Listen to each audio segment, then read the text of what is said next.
The question I want you to sit with as you listen to today's episode is simple, yet profound. If a 12-year-old child can have this kind of impact, then what am I doing with my life? I had the honor of attending the memorial service for a 12-year-old little girl named Jenna just this past weekend. At the time I'm recording this episode, it was just a few days ago that I sat there in a room with many people who I did not know. I didn't have a personal relationship with Jenna, with her family. And yet there's a story behind all of it that I'll get to as we dive into today's episode. But what I want you to come away with is the takeaways that I had. Because of course, while I was there, of course, I was overcome with just sadness. Even though the people who spoke were amazing, even though it was wonderful finally getting to meet Jenna's mom for the first time. But leaving that memorial service is when it all kind of hit me. If a 12-year-old little girl can have this kind of an impact, what am I doing with my life? My friend, this is episode 439 of Grit, Grace, and Inspiration. What if it all works out? I'm gonna live like I believe it. Even when the world gets loud, I got a fire and I'll feed it. I can't see the whole road, but I know I won't be defeated. What if it all works out? I'm gonna live like I believe it. What's up, my friend? This is your host, Kevin Lowe, and man, I am so glad to have you here today. My hope is that you stick with me all the way through to the very end of today's episode because, well, at the very end, I have a really special surprise for you.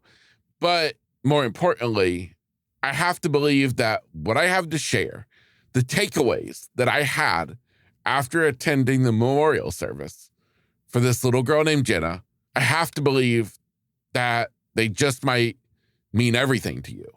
So I want to give you a little bit of context before we get started. How does this story begin? Where did this story begin for me? And it happened to start on Christmas night. Now, typically, I split Christmas between two sides of the family. My mom's side, my dad's side. Yes, my friends, don't we all just love the juggling act of the holidays? But this year happened to be a little bit different in the fact that I didn't go to my dad's side of the family for Christmas. So instead, here it is, Christmas night. The day was winding down, and I get a call from my dad. He was on his way home. And our phone call started off just as I would expect. Me finding out about what kind of food they had. What did he win at the crazy gift exchange? But then the conversation shifted because he told me that at the start of dinner, his brother, my uncle, had made an announcement letting the family know that one of his employees, that he just found out that her daughter passed away the day before on Christmas Eve. That little girl was Jenna. Now, the story of how this little girl got to this point is insane. It's how one little thing can lead to another. And before you know it, the dominoes just keep falling. For her, Jenna was a huge fan of horseback riding. And she was doing indeed what she loved to do the most, was out riding her horse. Now, I'm not going to pretend that I know all the details, but the gist of the story, from what I understand, is that Jenna was riding her horse and she happened to fall off her horse and I believe broke her arm, or at least hurt her arm, enough so that she had to be taken to the hospital for just a normal x-ray to check on things, to be sure that her arm was okay. That would be the first domino to fall, because what no one expected was that they would end up finding that there was way more wrong than just what happened on that fall. This little girl, she had cancer, and she would begin a fight for her life. Now, this wasn't a long, drawn-out process. I think it all happened pretty quick. She started going for treatment. She started traveling around the country, meeting with different doctors, all trying to help this little girl. And all of this would come up to about the time of Christmas. She had recently traveled across the country for kind of a last-ditch effort. One more possibility, one more treatment to save her life. And yet it was while she was gone, undergoing this treatment, far from home, that her body had enough. And this little girl, as brave as she was, she would make the decision to go home. Now, as I said, this was the first time that I'd ever heard about this story. First time that I'd ever heard the name Jenna. Here on Christmas night, as my dad's telling me about her passing. And, of course, I was captivated. I was sad. I was in shock. And I did what all of us tend to do. Go on Facebook. You start looking it up, wanting to learn more, to find out more. And that led me down a rabbit hole of finding a Facebook page for Jenna's mom. And I started reading all the posts that her mom had been making over, about the past year, documenting this journey of her daughter, this fight for her life. And ultimately, I became friends with her mom on Facebook, started following her as she continued to document her grieving process. And one day, she would end up posting just a short poem that she had written about her daughter's love for riding horses. And I took that as an opportunity. I took that poem, expanded on it a little, and through one of my pure loves is I turned it into a song.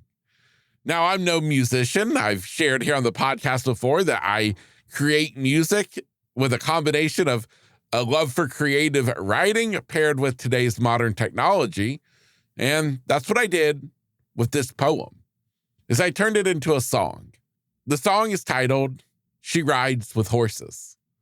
As a matter of fact, if you listen all the way through to the very end of today's episode, I'm going to be sure to play that full song for you so that you can hear the full story of this little girl named Jenna. But what happened is I created the song and I reached out to her mom with hesitation because honestly, I wasn't sure if it would be a help or if it would be upsetting. But I sent it to her anyways, just in a simple Facebook message. Her response was beyond humbling. She loved it. She wanted me to publish it on my artist channel. She wanted to be able to share it with her friends and her family. And my goodness, the song, it went viral in my little world. All of her friends, her family loved the song. They're still listening to it today. But it was because of that song, because of that outreach to this mother who was grieving, that put me in the position of being at Jenna's memorial service. And that is what brings me back to today's episode and how this episode relates to you. Because when I left Jenna's memorial service, I couldn't help but think about three simple truths. Three truths that keep us from making an impact as big as this little girl. Three truths that if we adopt, if we take to heart, I believe we all stand a chance at living as big and as rich as this girl did, as Jenna did. The first truth is simple. Life is not measured in time. It's measured in impact. You can live a long life and leave very little impact, or you can live 12 short years and have your impact felt in the most magnificent way. That room, it was full. I don't know the exact number of people that were at her service, but I'm going to say it was anywhere between 100 to 200 people. There were people that she went to school with, children who were so brave and so amazing, who got up and spoke, who read poems they had written about their friend. There were members of our community, our county sheriff. He got up and spoke. He had been involved in Jenna's story and had helped the family with fundraiser events. And he was there. That room was full of people because of the impact that this child made in just 12 short years. Again, the truth, it's not the time, it's the impact. So if you're stuck measuring your life's worth by the time, by the achievements, maybe it's time to reconsider what's really important. Because I have to believe what's important is the impact that we're making on those around us. The second truth that hit me was this idea that we're not lacking love, the ability to love. What we're lacking is giving it, is showing it, of telling the people in our lives how much they mean to us, how much we love them. We all get in a trap of thinking that there's time, that we all have time, that we'll call that friend tomorrow, that we'll say, I love you the next time I see them. We'll send a card, that we'll do something special for them next week. But my friend, what I came away with was the truth that time is not guaranteed. Tomorrow is not for certain. All we have is right now. So what I want you to understand is that if there's somebody that you've had on your mind, I want you to pick up the phone and I want you to call them. Text them if you want to text them. Reach out to them and just say hello. If you or me keep waiting for the right moment, the right time, then we're waiting too long. And we are way messed up with our priorities in life, because letting somebody know how much you love them, how much they mean to you, that needs to happen right now. The third truth is kind of an extension, a simple understanding that we keep living like we have time. I said it earlier. We think that tomorrow is guaranteed, but it's not. We keep putting off dreams, putting off ideas till the time is right. Now, I get it. Even though it sounds good in theory, we all just can't run out and start doing everything we ever dreamed of. That's just not realistic. But we can start, because if we are constantly waiting and thinking that tomorrow is when we'll do it, that you'll travel when you retire, that you'll propose to the person you love when the time is right, when everything is perfect, that you'll start a family when finances are better. My friend, as I said, this is the reminder, the biggest reminder. Time is not guaranteed. Right now is the only guarantee that any of us have. So if there's something that you have on your heart, let this be your reminder to do it right now, to do it today, to stop putting it off any further, because we never know when that first domino is going to fall. So what I want you to understand is I don't want you to come away thinking that I'm trying to scare you into action. I don't want you to let this just go. Instead, I want you to ask yourself 3 simple questions. The 3 questions that I asked myself after attending Jenna's service. Who have you said, I love you to today? What have you thanked God for today? Who needs to hear from you? Who have you been wanting to call but haven't? Who in your life needs a little extra encouragement? A reminder of just how much you believe in them.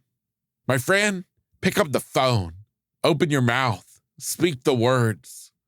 If there's people in your life that you love, that you know need love, my friend, by golly, show it to them. Tell them how much you love them. Let them be reminded that you love them. The truth is, life isn't measured in time. It's measured in love. And if a 12-year-old little girl can have shared that much love in just 12 years, then what are me or you waiting on? So again, what I want you to leave today is with one simple understanding.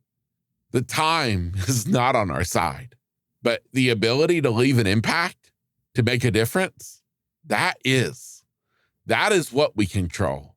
So I encourage you to make an impact. My friend, my hope is right now, there's somebody in your life who you're thinking of that you need to reach out to. That there's a dream that you've been having, that you've not been chasing, that you start to pursue it. I want you to take action right now. Let this be your wake-up call to start living the life that you're supposed to live.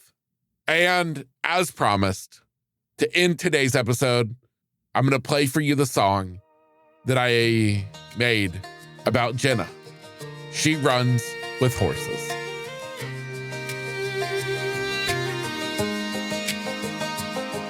Some souls aren't meant to stay still. They come in running, never slowing down. With dust on their boots, wind in their hair, and a heart that knows freedom before fear ever came around. Jenna was one of those souls, you could see it in the way she moved. Horses weren't just something she loved, they were how she moved through the world. Strong when she was tired, brave when things hurt, gentle even then, carrying more than any child should. She runs with horses through endless fields, no hospital lights, no weight left to feel. If heaven has pastures, I know where she'll be, laughing loud without a care. She didn't lose her battle, she finished her race, and now she runs free through endless pastures, wild and free.